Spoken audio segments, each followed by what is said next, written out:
is essential for the normal life, growth, and development of every living organism.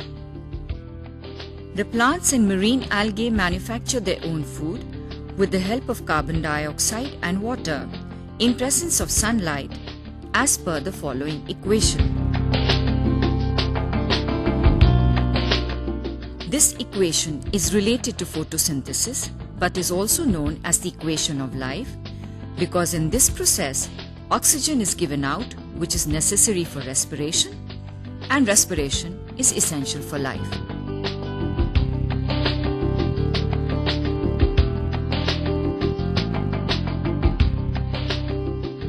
Man depends for food on agriculture, fish, and animals. Primitive man of Stone Age was a hunter and food gatherer. Gradually, when he got afraid of some animals, he started agriculture and animal husbandry. These days, man depends upon 3 types of natural food resources. They are vegetation, animals, and minerals. Under vegetation, we have cereals, vegetables, tubers, fruits, and mushroom. In animals, we have meat, fish, eggs, milk, and honey. And in minerals, we have common salt. The most important source being cereals like rice, wheat, maize, jawar, and bajra. Actually, 80% of world population depends upon the agriculture as a source of food.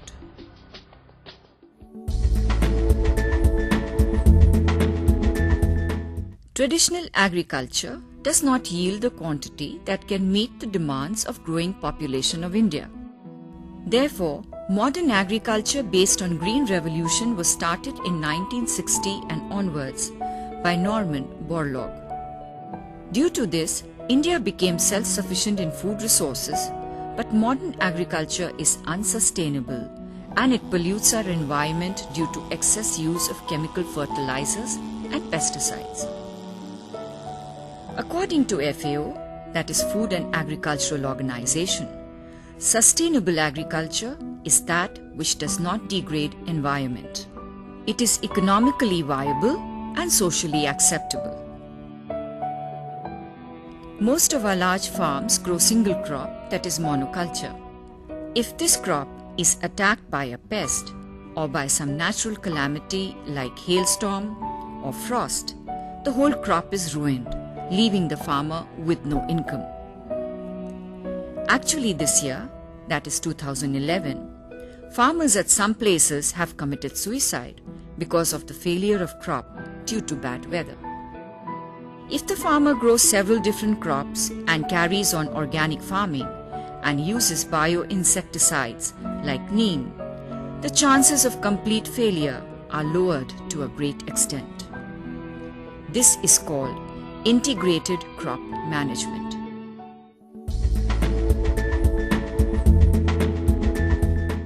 About 80% of the world population depends upon cereals as staple food. In many developing countries where populations are expanding rapidly, the production of food is unable to keep pace with the growing demand. Long back, the famous economist Malthus had warned by pointing out that population is increasing in geometrical ratio while the food is increasing in arithmetical ratio. Hence, a time will come when there shall be a shortage of food. Today, 64 of the 105 developing countries have less food production as compared to their population growth level. At world level, about 80 crore population is facing the problem of scarcity of food, out of which 20 crores are children. It is estimated that 18 million people worldwide, most of whom are children, die each year due to starvation and malnutrition, and many others suffer a variety of dietary deficiencies. Every year, about 8 to 10 crores are added to world population. The following chart gives an idea regarding the population growth at a world level. From the chart, it becomes clear that the rapid growth in population started in 1900 and became more brisk after 1950. About 75% of the world population lives in developing countries where production of cereals is gradually decreasing. Between 1960 to 1980, average population growth in India was 24%, whereas the increase in food production was about 14%. It is in 1960 that Green Revolution was introduced in India. Green Revolution has the following requirements: to sow high-yielding or hybrid varieties, more irrigation, use of fertilizers, and use of pesticides. More irrigation increases salinity of soil, while fertilizers and pesticides cause pollution of soil, water, as well as air.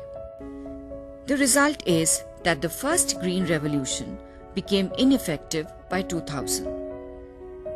We are now thinking of a second Green Revolution, which may be based upon biotechnology and genetic engineering.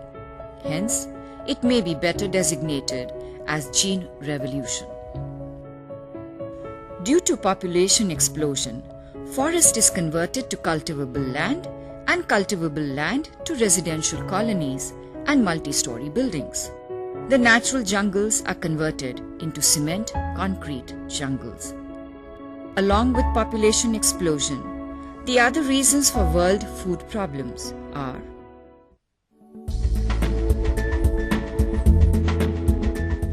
in most of the countries, the farmers prefer to grow cash crops like cotton, jute, sugarcane, and rubber. The result is that the production of cereals is affected. It is therefore necessary to maintain the balance between cash crops and cereals.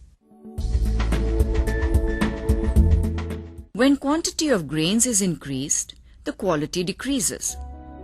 Quality food should contain carbohydrates, proteins, vitamins, and minerals. According to World Food Survey, every person should get food having calorie value 2,550 to 2,650 calories per day. In the world, about 12% population suffers from malnutrition. Deficiency of protein causes Kwashiorkor disease, while deficiency of vitamin A causes vision defects and deficiency of iron causes anemia, that is, loss of blood.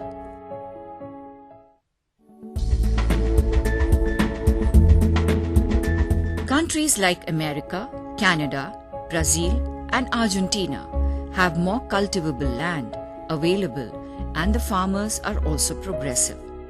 Therefore, per hectare production is more as compared to India, where the farmers are using classical methods of cultivation and land available is also less. In India, there is a shortage of cultivable productive land. Thus, farm sizes are too small to support a family on farm produce alone. Moreover, with each generation, farms are being subdivided. Poor environmental agricultural practices such as slash and burn, shifting cultivation, or RAB, that is wood ash cultivation, also degrade the forests.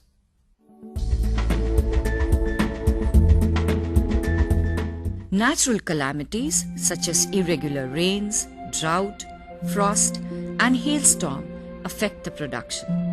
In the year 2010-2011, Madhya Pradesh had to face irregular rains and hailstorm. The crops of gram and vegetables were badly affected, and a few farmers went to the extent of committing suicide.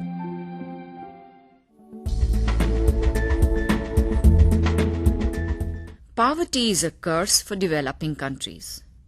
Grains are available in government godowns, but poor people have no money to purchase the same.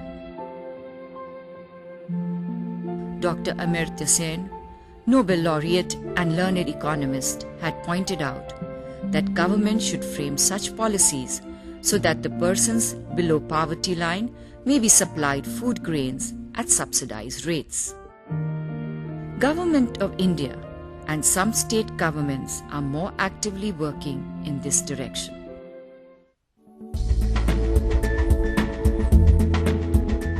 Most of the countries depend on cereals as staple food.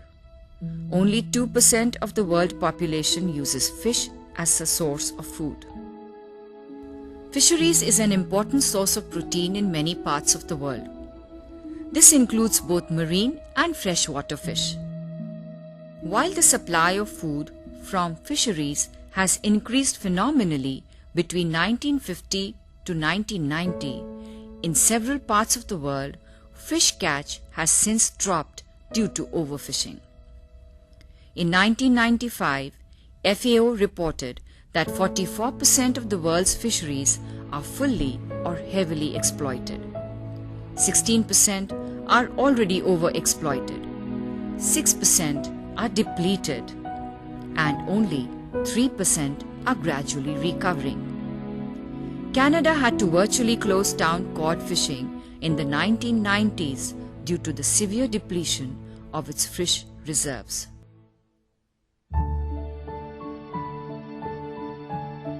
Modern fishing technologies using mechanized trawlers and small meshed nets leads directly to overexploitation, which is not sustainable. It is evident that fish have to breed successfully and obviously need to have time to grow if the yield has to be used sustainably. The small traditional fishermen who are no match for these trawler type of fishing are the worst affected by these developments. Sea algae is also a very good source of food. Japan is making use of sea algae to the extent of 25% as a source of daily diet. Countries like India can also follow Japan. Pollution is the burning problem for food production. Soil erosion, salinity, and urbanization are also affecting food production. Change is caused by modern agriculture and overgrazing. Due to increase in population, modern methods are used in order to obtain maximum yield from minimum land area. New forest areas are converted into agricultural land and grazing grounds. This has led to the following changes.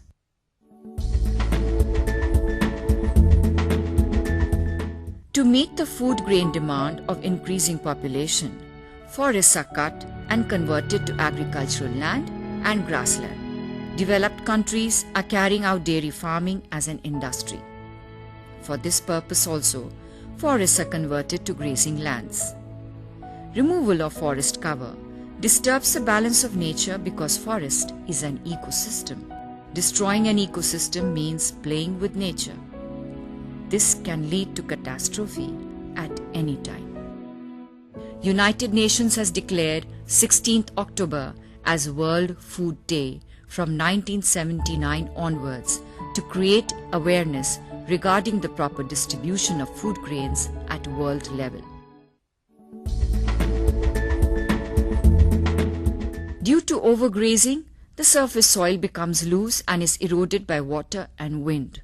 According to Indian Council of Agricultural Research, about 15 crore hectares of land have been eroded. Tribals of Assam cut forest and set it on fire so that minerals get mixed in the soil. For few years, they grow cereal crops on this area and then shift to new place and repeat the same operation. This is called Jhum cultivation or shifting cultivation or Swidden cultivation. Even today, the tribals are practicing this Jhum cultivation in 30 lakh hectare area of forest per year.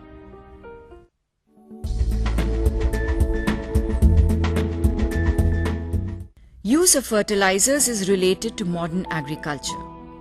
Nitrogen, phosphorus, and potassium are considered as critical elements. To meet the demand, urea, NPK, and grow more are added in plenty to the agricultural fields. After their use by the crops, a lot of fertilizer is left in the soil. Therefore, chemical structure of the soil changes. Earthworms, the friends of farmers, have disappeared due to saturation of soil by chemical fertilizers. Due to surface runoff, plenty of fertilizers flow to nearby lakes, rivers, and other water bodies, causing water pollution. Use of chemical fertilizers is called Grey Revolution, which has nullified the effects of Green Revolution. The following table shows the use of chemical fertilizers in different seasons in 1,000 tons. Soil is now toxic because of excessive use of chemical fertilizers, fungicides, pesticides, and because of that soil is not able to produce enough food. Then this certain chemicals which are having carcinogens in it, this has entered our food chain and it is affecting our population. Young boys and girls of about 30 to 40 years, they are getting the problem of cancer, they are getting the problem of diabetes. According to the Ministry of Chemicals and Fertilizers, New Delhi, the state consumption of fertilizers in 1,000 tons during 2001 and 2002 was. From the chart, it is clear that consumption of fertilizer has been maximum in Punjab and degradation of land is also maximum in the state. Actually, land degradation problem exists in every state and even at world level, but countries like India cannot afford it in view of more population and shortage of cultivable land. At world level, about 5 to 7 million hectares of farmland is degraded every year. Nitrate fertilizers through surface runoff have reached deeper layers in soil in Rajasthan and have become part of drinking water. Nitrate in water gets converted to nitrite in our body.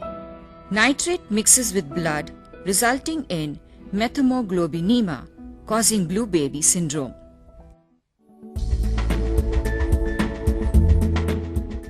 Pesticides are synthetic chemicals which include insecticides, fungicides, weedicides, and rodenticides. High-yielding varieties, which are the basis of Green Revolution, are easily attacked by insects. Hence, use of pesticides is necessary. DDT, dichlorodiphenyl trichloroethane, was the common insecticide used after 1960.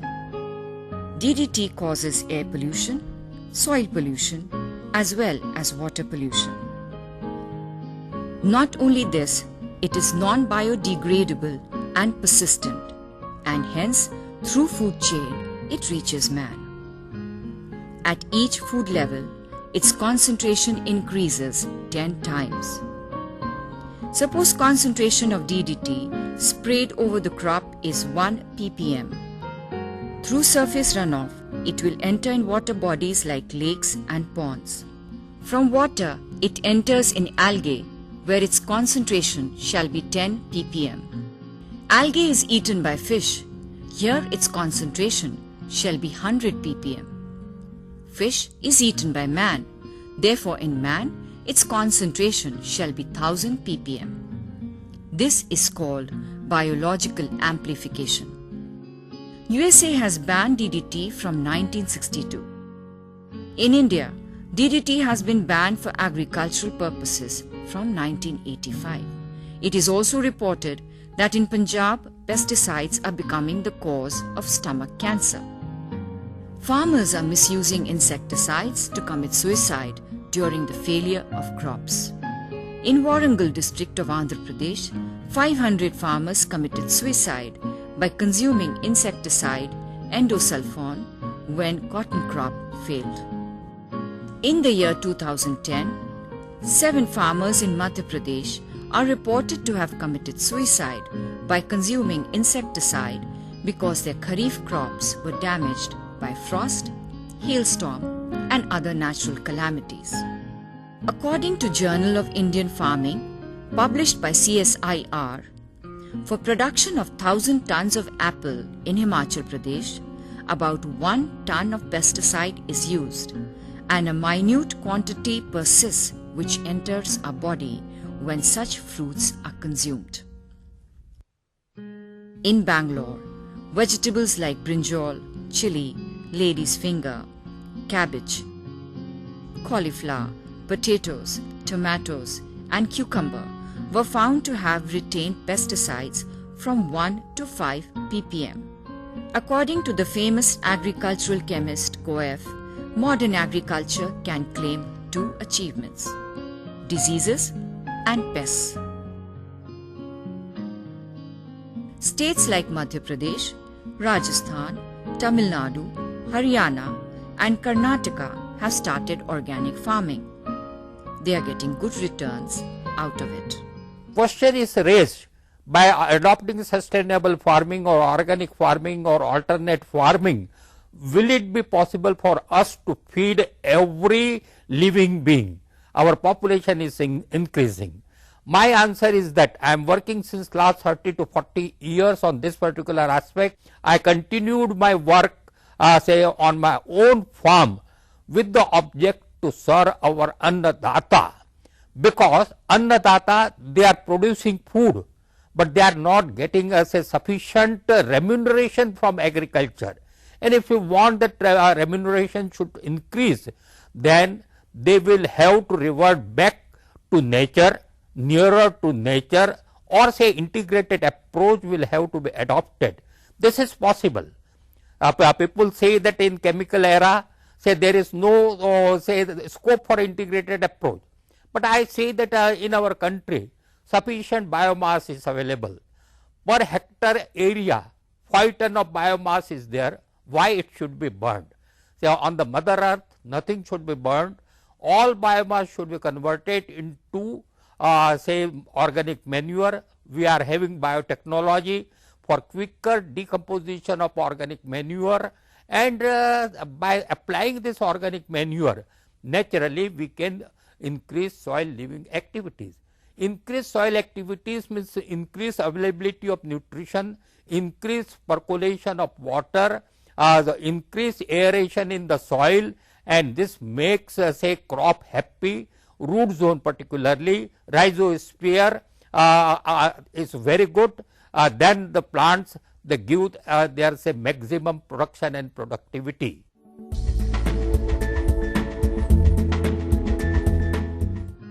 Dams and streams are used for irrigation. Excess water, which is unable to flow away, causes waterlogging. After evaporation, salts are left behind, resulting in non-fertile Usar soil. In India, about 70 lakh hectares agricultural land has been converted to Usar soil. The problem of salinity is common in Punjab, Haryana, and Uttar Pradesh. Other states are Maharashtra, Karnataka, Andhra Pradesh, Madhya Pradesh, and Gujarat. The problem of salinity can be solved by taking kharif crop under rarefied conditions and rabi crop through irrigation. The earth can only supply a limited amount of food. If the world's carrying capacity to produce food cannot meet the needs of the growing population, anarchy and conflict will follow. Thus, food security is closely linked with population control through family welfare programs. It is also linked with the availability of water for farming. Food security is possible only when food is equitably distributed to all, but many of us waste a large amount of food carelessly, and this eventually places a great stress on our environmental resources. Another major concern is the support needed for small farmers so that they remain farmers rather than shifting to urban centers to become unskilled industrial workers. International trade policies relating to an improved flow of food across national borders, from those who have a surplus to those who have a deficit, that is, in the underdeveloped or developing countries, is another major issue which is of concern to the planners who deal with international trade practices and policies. Dumping of foodstuff which is underpriced, produced in developed countries onto the markets in undeveloped countries, results in undermining crop prices and forces farmers to adopt unsustainable techniques of farming in order to compete.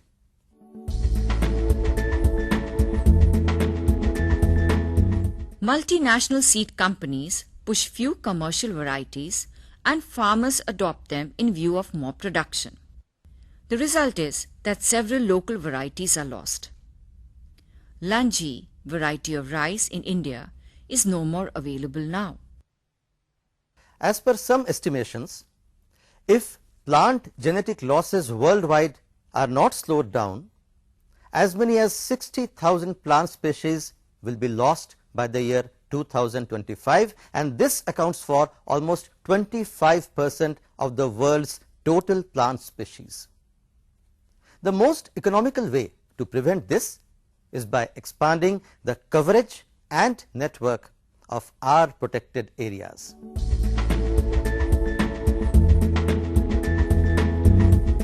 The world needs a second green revolution which shall be based upon soil conservation, organic farming, vermiculture, farming on hill slopes, checking land degradation and desertification, crop rotation, checking water pollution, encouraging drip irrigation, managing watersheds, rainwater harvesting, effective population control programs, use of alternative food sources such as mushroom and marine algae, encouraging fisheries because fish is an important source of protein and fats. Fats of fish are rich in polyunsaturated fatty acids. Hence, they are safe for heart patients also. Second green revolution is inevitable. Without that we cannot survive. How to go for second green revolution? That will be around cattle. Available cattle population should be used, available biomass should be used, available bioagents should be used, and that will form the basis for the second green revolution. And second green revolution is possible through sustainable farming, through alternate farming, or through organic farming.